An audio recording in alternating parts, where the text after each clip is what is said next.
dari itu kita harus lebih semangat. Ya, jadi nanti kalau misalnya ibu bilang pelajar milenial semangat belajar, semangat berkarya, oke?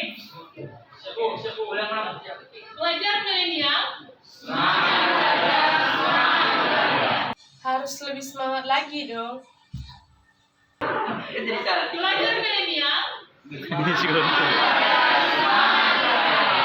Oke. Hadir semua hari ini. Oh, ada yang nggak hadir ya?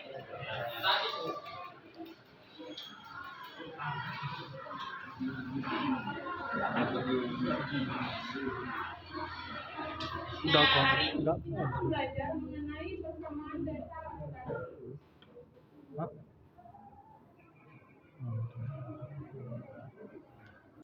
Ada yang masih ingat gak pelajaran minggu lalu? Apa itu akuntansi?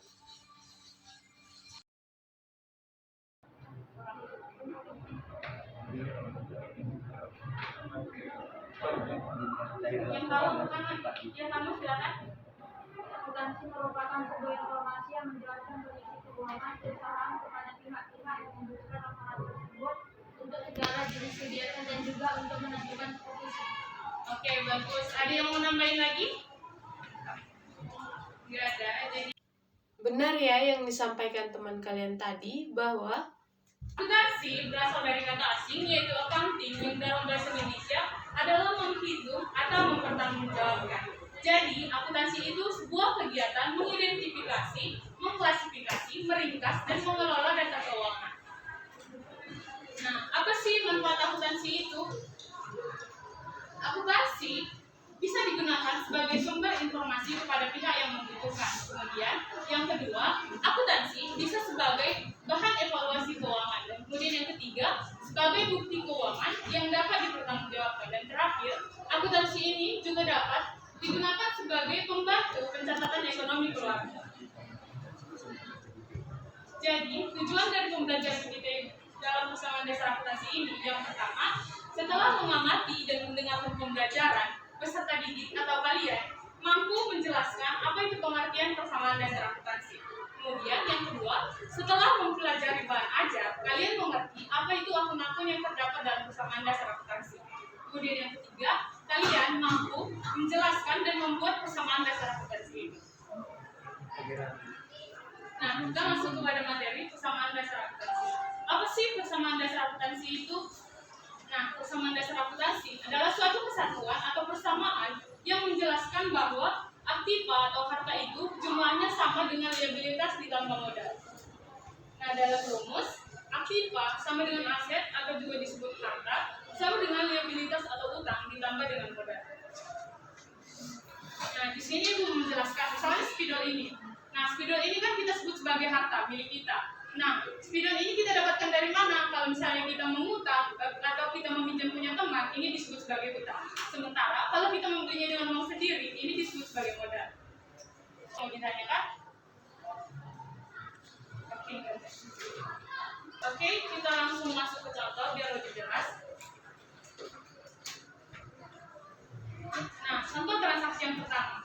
Pada tanggal 1 Februari 2022, Siva mendirikan sebuah toko miliknya dengan menyetorkan modal awal sebesar 120 juta. Nah, di sini kita lihat bahwa yang bertambah adalah kas dan modal. Karena Siva menyetorkan uang sebesar 120 juta. Nah, itu kan akan masuk ke dalam kas. Jadi dicatat dalam akun kas dan menambah modal sebesar 120 juta, di mana keterangannya disebut sebagai modal awal. Kemudian transaksi yang kedua. Pada tanggal 3 Februari 2022, Siva membeli perlengkapan untuk kebutuhan tokonya senilai 40 juta.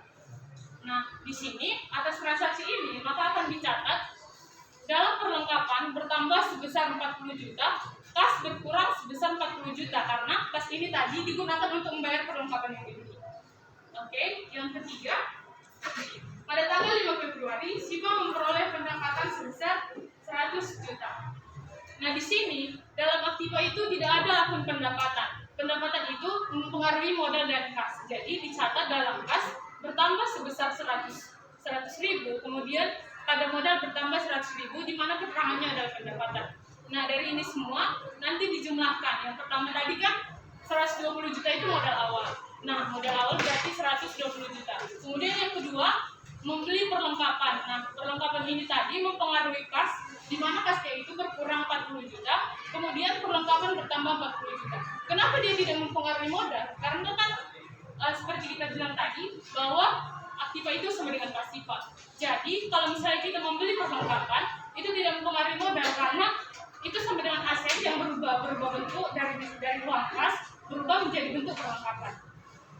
Oke, selanjutnya hasil akhirnya itu dari penjumlahannya ini tadi kan kasnya sebesar 80 juta 100 ribu, kemudian perlengkapannya tadi diturunkan 40 juta dan modal 121 juta. Nah, dari sini kita ketahui bahwa aktiva dan pasifa itu akan balance. Balance itu artinya seimbang. Jumlah dari seluruh aktiva ini sama dengan jumlah pasifa. Nah, sampai di sini ada yang mau ditanyakan? Oke. Nah, sebelum masuk ke soal, itu akan menjelaskan yang mengenai transaksi ketiga, yaitu mengenai pendapatan. Nah, selain pendapatan, ada dua transaksi lagi yang dia tidak terdapat di dalam aktiva ini. Akunnya tidak terdapat di dalam aktiva, namun dia mempengaruhi modal dan mempengaruhi kas. Yang pertama itu tadi kan pendapatan. Dan yang kedua ada namanya beban. Beban itu kayak misalnya kita punya usaha nih. Nah, ada ya dalam usaha itu pasti kan ada misalnya bayar listrik atau apa. Nah, itu dimasukkan ke dalam beban. Beban itu akan mengurangi kas dan mengurangi modal. Selanjutnya, yang kedua tadi kan yang pertama itu pendapatan, yang kedua beban. Dan yang ketiga itu pas kripo. Ada yang tahu kripo itu apa? Nggak tahu ya?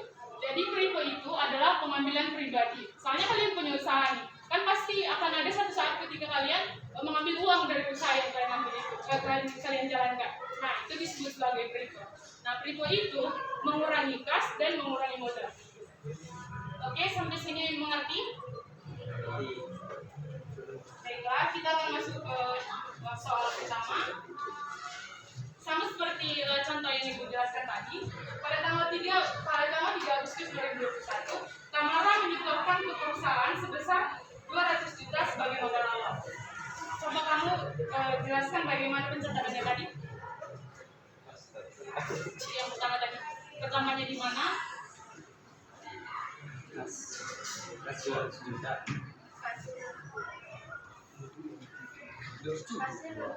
Kan pertama 200 juta. Kemudian modal awal.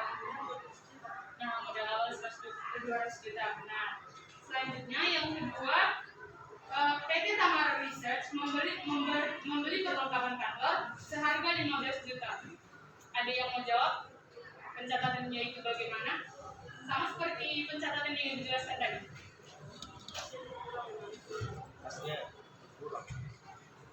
Kasnya berkurang berapa? 15 juta. Kemudian Modal tetap. modal tetap, perlengkapan yang bertambah. Kemudian soal yang ketiga, PT Tamara Research memperoleh pendapatan sebesar 20 juta. Nah, ini apa yang bertambah? Kas bertambah berapa? 20 juta. Nah, kemudian modal bertambah sebesar 20 juta. Nah, untuk soal yang keempat ini, PT Tamara melakukan pengambilan pribadi sebesar 2 juta untuk keperluan pribadi.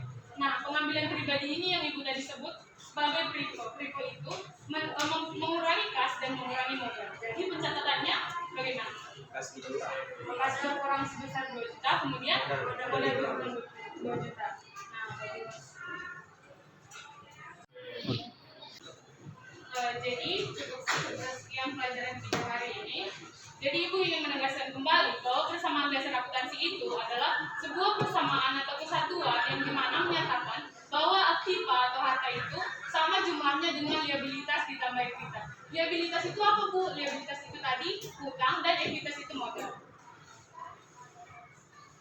Baiklah, ada yang mau ditanyakan lagi? Tidak ada. Baik. Cukup sekian materi kita hari ini.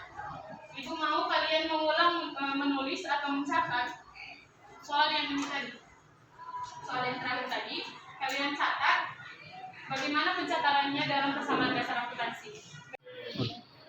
Nah, sebagai latihan soal, Ibu mau kalian mengerjakan latihan soal halaman 52 mengenai transaksi yang pertama sampai transaksi yang ke-10. Kalian buat pencatatannya bagaimana di dalam persamaan dasar akuntansi.